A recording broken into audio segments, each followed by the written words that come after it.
A Wednesday night at Ice Sheffield. Cold and damp outside. Inside, the Edinburgh Capitals were in town.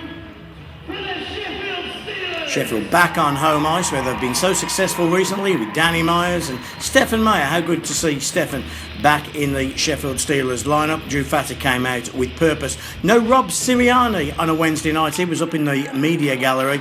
He wouldn't be shooting against one of the league's informed goalies, Thomas Hodolowski. Sirianni, of course, subject to possible transfer back to Italy. Well, the Sheffield Steelers started, well, as they completed the game, they were on top for the whole 60 minutes, and Hodolowski, time after time, having to make important saves. Nice little drop pass from Phil Hill. Chance this time just goes wide from Dowd. Drop pass from Legui, a bullet from Fatter. And that was the story of the game. The Sheffield Steelers on top, Hodolowski making saves. Wasn't one of the clinical performances from Doug Christiansen's team, but they just kept firing rubber on the Caps goalie, and it just wasn't to be. Close they went on several occasions. Then, from time to time, the Caps would break short-handed. It was Frank Doyle that had to make the big save. Keep your eye on Jeff Legui here, second period, gets called for hooking.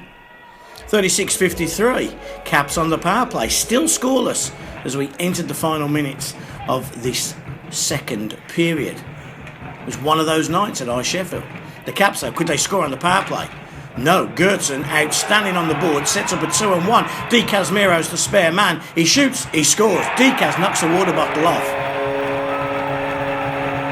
And Di Casmiro opens the scoring short-handed for the Steelers. 38-13. Danny Myers and Stephen Gertson with assists, but what a lovely finish. Keep your eye, top right-hand corner, boom. Again, Gertson, heads-up play, inch-perfect pass Di Casmiro, one-timer, falls Hodolowski, and boom! The Steelers led a goal to nil. Relief. Steelers came again. Thomas outstanding on Zembergs. Great play, Mark Thomas. But the Caps were still dangerous, and one wasn't going to be enough. Penalty though. Safar tripping. Shakes his head. Blatant trip. Steelers on the power play. Can they extend their lead? Give us all a little bit of breathing space. The Sergeant, Tim Spencer, wins the puck battle, comes out in front, shoots and scores. Sergeant Spencer for 2-0, 44-36, and a lot of relief in the building.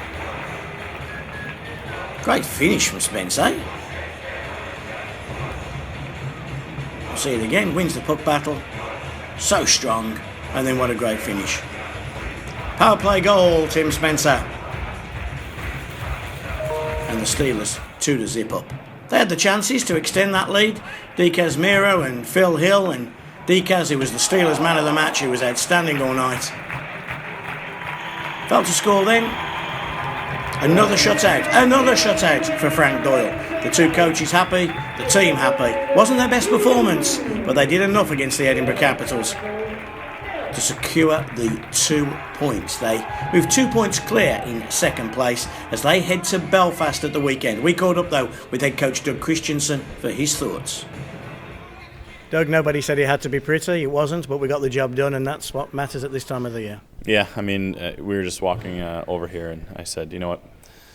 Not our best performance, no question about it. One thing I was happy with, I mean, you can't not be happy with a shutout. And for Frank, that's important.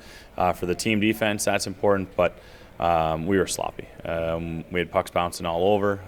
We did a poor job of coming through the neutral zone. We turned the puck over far too much. Our power play, despite scoring a goal, still wasn't as good as we wanted it to be. Wasn't as good as it was last weekend. But we won the game. We got the 2 points, and now we move forward. What'd you put that down to? Anything? Well, one of the things the guys mentioned, and they kept mentioning, and I know the coach of Edinburgh said that the ice was very poor tonight. You know, we skate on it all the time. Usually it's pretty decent here, but my players are talking about it the whole game. They're talking about it after warm-up. I know that they were looking at it with the refs before the game. Whether that was a factor in it, can't say. But that doesn't excuse not getting to the net front. That doesn't excuse not grinding down low. But where we did work hard, we worked very hard on the back check. I can't tell you how many times we caught a guy or turned a puck over coming back. So pleased with that. But what I put it down to, us coming in, feeling pretty good about ourselves, and not going for the throw it early. Hodolowski made a lot of big saves, but actually at the other end, so did Frank, because on occasions Edinburgh broke. Frank was there and he was the last man of defence. Certainly. As I said, shutouts are fantastic. It's good for your whole team, and it's especially good for your goalie. And came up with a couple of real big saves for us, especially in the first period when they created a couple good chances. Yeah. Nice to see Nate find the back of the net, and Tim as well. It's nice to see Nate shoot the puck. Nate's a really good hockey player. He doesn't always have to pass to other good hockey players. I thought he played great. I thought he was good on the kill. I thought he was good 5-on-5. The one shift he wins 3 straight faceoffs, and we wind up with 3 straight shots. Subtle little things like that. No question, the turning point in the game was a shorthanded goal, and it was a good time to get it.